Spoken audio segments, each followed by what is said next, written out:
All right, we'll get started. Good morning, everyone. I'm Jim Peifer. I'm with the Regional Water Authority, and I'm going to introduce the members of our team real quick. On the call, we have Ryan Ojakian from the RWA, Reina Villasenor from the RWA, Ann Sanger with the City of Sacramento member agency, uh, Ashley Flores with the Regional Water Authority, Michelle Benonis with RWA, Christine Kahn, our, our outreach consultant, and we have Devyani Carr with Jacobs, who is the consultant who put the report together. Thank you all. Did I miss anyone? Okay. So real quick about the RWA before we get going into the topic. Our mission is to serve and represent the interest of regional water providers and stakeholders for the purpose of improving water supply reliability, availability, quality, and affordability. We're a JPA, or Joint Powers Authority, of 20 water purveyors in the greater Sacramento region. Collectively, they serve 2.2 million residents. We're in our 25th year this year, and we're an organization that's planning programs, some advocacy, and we're the staff to a groundwater sustainability agency, the Sacramento Groundwater Authority. In general, what we do is programs where we can spread the costs amongst a number of member agencies, which helps to reduce their cost, but provides services that they're looking for. So why a watershed resilience project? We received a grant from the Department of Water Resources about nearly 2 years ago. It was a concept which was envisioned in the 2023 California Water Plan. And essentially, it's to protect the source water for the state of California. And you can find that on the website for DWR on their watershed resilience projects. The key aspects of it are to manage water from the headwater to the outflow on a watershed scale. The state was very interested in prioritizing equity and inclusiveness. They wanted us to analyze the climate risk and identify adaptations at a watershed scale. They wanted us to collaborate across water, flood, and groundwater and other disciplines. The RWA was well suited for that. Many of the members that manage water are parts of the RWA, or at least they're associate members. For example, the Sacramento Municipal Utilities District or the Sacramento Area Flood Control Agency, they're also members of the RWA and were heavily involved in the development of our plan. And lastly, developing metrics to track outcomes regionally and statewide. Anyone, please stop me if you have questions along the way. Please raise your hand if you have an immediate question on a slide. We will have some time at the end of this presentation, maybe a lot of time to answer questions also. So part of the analysis was a multi-sector water management analysis, and they wanted us to look at these 8 different disciplines: forest and wildfire management, hydropower, ecosystems. I won't read them all in the interest of time, but essentially things that water touch, even recreation, was analyzed in this report. The report is now available. It's on a website that we had, or Jacobs built for us for the watersheds plan. It includes a number of other items. The report contents includes the watershed planning area, so you get a geographical sense of what it is, the creation of the network, some information on tribal considerations. We needed to develop a watershed vision. You'll see that in another slide. Things that you would see in a planning document, like the state of the watershed and historical hazards, lot on the climate vulnerability assessment, some good outcomes on the adaptations, and so forth. DWR wanted us to put together our watershed network and especially do outreach to people who are typically not involved or have historically been excluded, maybe had a hard time engaging with water management, including tribal nations and the Native American community and disadvantaged communities. This is the vision statement for our watershed and for our report. It's a little wordy, but I think it does a nice job of capturing the interest of the watershed network. Sustainably manage the American Bear and Cosumnes River watersheds using a science-based, collaborative, and inclusive approach that incorporates traditional knowledge and balances ecological and economic needs to sustain the long-term resilience of our local communities and ecosystems. You can see the influence of the Native American communities in here, particularly with traditional knowledge. The environmental NGO community was also invited to participate. And you can see balancing ecological and economic needs written into that.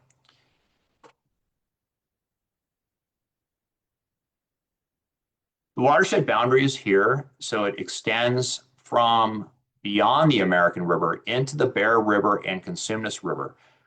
It includes the counties of Sacramento, El Dorado, Placer, and Sutter. It includes the groundwater basins, both the North American subbasin and the South American subbasin. We thought that those two subbasins also influence water management, and those are, by extension, influenced by the Bear and Cosumnes. Also, some of our member agencies, notably the County of Sacramento, were concerned with the recent flooding in the last couple of years on the Cosumnes River, and they wanted to have the watershed study be thinking about or including their interest in what they're trying to address in the Cosumnes Basin and the South American Subbasin. Okay, so here's the bottom line for the summary for the vulnerability assessment. We're going to experience less inflow and earlier runoff, greater seasonal declines with groundwater. Part of that is this increased drying, but increased wetting. We're going to have wetter, much wetter periods, more intense runoff, but we're also going to have much drier periods. Warmer rivers with low dissolved oxygen, higher potential for algal blooms. Real challenges in the river systems, particularly with the cold water fish that we're trying to protect. Challenges with recreation. A decrease in hydropower and challenges with urban and agricultural water supply. Our greatest challenges are going to occur from forest fires. It's approximately a doubling of risk of forest fires in the future, a loss of snowpack by about 2/3 by mid-century and 80% by the end of the century, near the end of the century. A doubling of extreme heat days. An extreme heat day is a day that is hotter than 95 degrees. Ecosystem challenges and a doubling of catastrophic flood risk if nothing occurs to address that flood risk. This is a nice slide put together by our consultant, Jacobs. It shows Jim, how we evaluated it for the one. sorry, Jim, Anne has her hand up. Do you want to address a question now? Yeah, Ann, please. So I didn't know whether to interrupt, but I do think it's worth flagging when you were doing the summary slide.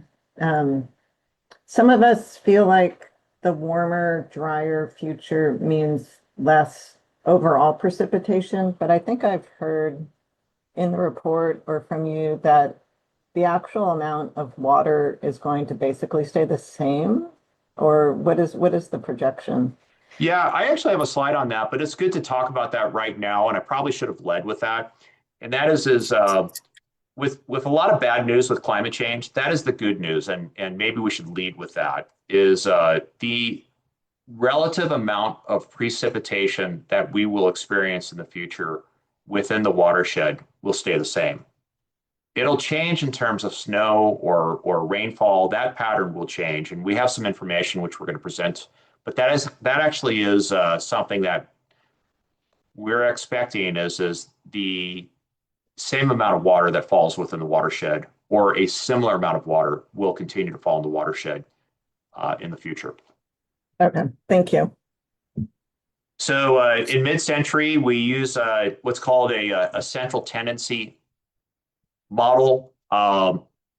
We expect it to be about 4 degrees warmer Fahrenheit on average. And this also gets to what you're talking about, Anne. It's just slightly wetter on average in the analysis that we conducted with the central tendency. Not too far out in the future. Later on, our analysis takes into account a hot, dry scenario or a warm, wet scenario, largely because we don't really know what the effects of climate change will be. There's some uncertainty in the estimates, but the models help us capture that uncertainty and allow us to plan, depending again if it's a hot, dry scenario or a warm, wet scenario. These are scenarios that are downscaled from climate model projections from the Intergovernmental Panel on Climate Change. The state of California had incorporated a lot of those projections, a lot of that analysis in a model, and that model was further downscaled for our region. So you see here in the warm wet scenario and the hot dry scenario, it is warmer in both scenarios, about almost 8 degrees on the hot dry scenario, 5.5 degrees in the warm wet scenario. You'll see that it's a little bit drier on the hot dry, and I'm going to say a little, maybe a lot wetter on average in the warm wet scenario. So for extreme heat, we see that the number of heat days will double from 20 to 40 across the region. That really affects the lower portion of the watershed, mostly the current urban area right now. We're going to see changes in extreme precipitation, 15% by mid-future and 18% by late future in this analysis. That can be really challenging for dams and reservoirs and the like, so we need to be ready for those situations. This is the change in timing for peak inflow. Historically, peak inflow was around this time of year, at the end of April and early May, and you see this graphical representation of that. On average in the past, it's about 2.6 million acre feet, which would flow into Folsom Reservoir. The shift occurs where that peak inflow shifts earlier on the calendar, up to 2 months earlier. So the peak inflow will probably be about March and maybe even earlier in some scenarios. The analysis looked at snow and snow water equivalent. Historically, we've had an average snow water equivalent, particularly in the upper watershed, of about almost 17 inches. There'll be a 2/3 decrease by mid-century down to 7 inches, and late century about 4.5 inches. The snow pattern will be replaced by a rainfall pattern, or much of it will be. I have a slide here on the drought severity. This is a little bit of a wonky slide, but I do feel like it illustrates our challenges very well. And what this slide attempts to show is the deficit over time from the average inflow into Folsom Reservoir over a long drought. And in here, you see the 1928 to 1935 drought. And again, this is the deficit per year over a long-term average during the drought.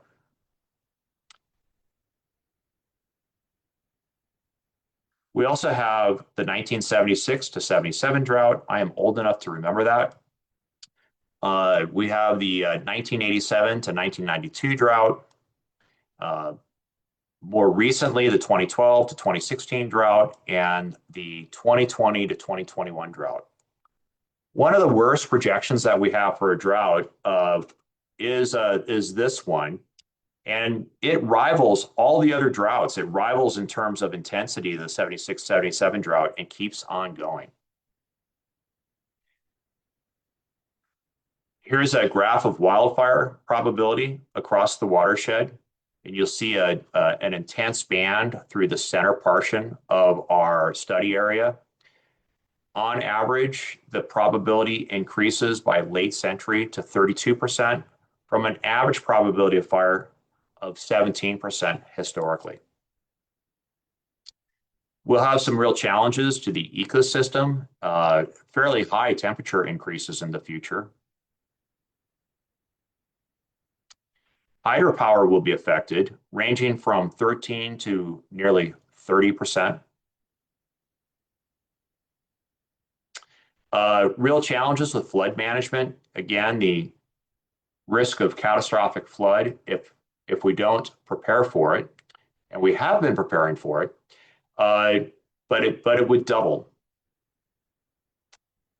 Okay, now I want to move to the adaptations that we have, and this is going to be a light touch on the adaptations. So the way the report is organized is we have some 19 adaptation strategies. These are very generalized. They're stable over time. We also have an example of what an adaptation strategy is on the left side of this diagram. For example, a strategy would be implement sustainable groundwater management. Out of those 19 strategies, we also have 119 adaptation actions within the 19 strategies. And an adaptation action would be implement conjunctive use and groundwater recharge. Finally, projects are born out of that. And a project might be flood mar or dry well recharge projects along the Cosumnes River. I see a question. Oh, I see. Thanks, Stephanie. Thanks for putting the link to the report in this. The idea here is for the adaptation strategies, they tend to be stable over time, but projects tend to vary. There might be factors which make a good project now, maybe not in the future. They evolve over time with new science, technology, and tools. Regardless, we need to get busy with projects to adapt to climate change. The report is a little light on projects. We do identify a couple projects. That was something that the Department of Water Resources wanted, was some cost estimates for projects. And we listed in the report some of the things that our members are doing or the RWA is doing right now and the funding needs for it.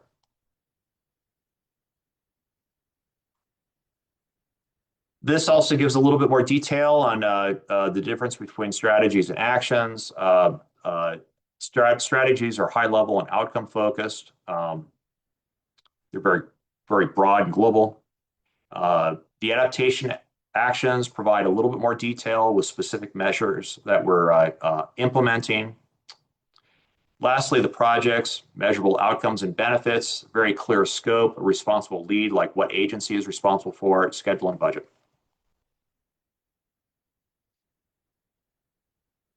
Again, the implementation plan is not a fixed list of projects, but it is a direction of where this watershed needs to go.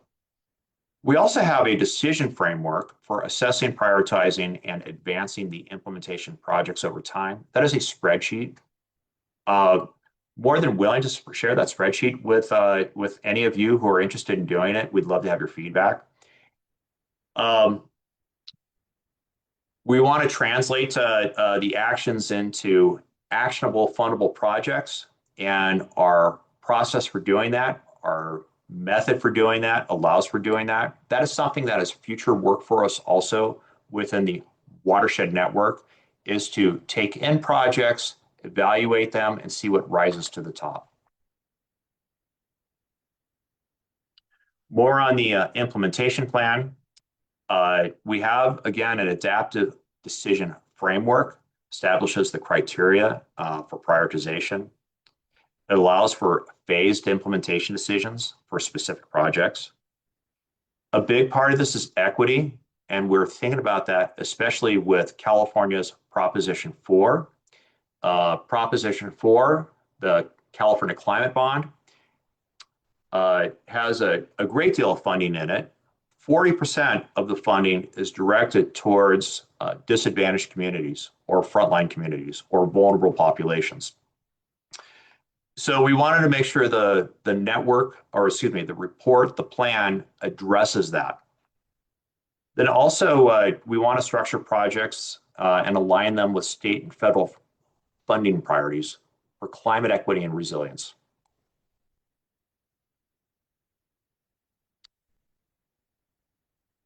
The adaptation, the adaptive decision framework, again, it establishes the criteria, informs the funding competitiveness. Again, wanted to allow for that. I think we'll focus now on key regional projects. The American River Climate Adaptation Program, which is a waterform initiative, which is a new initiative, is one of those items. The idea here is to improve our water storage in the region through conjunctive use and other things, and perhaps through water use efficiency. The idea here is to build a larger cold water pool for water supply reliability and for the environment.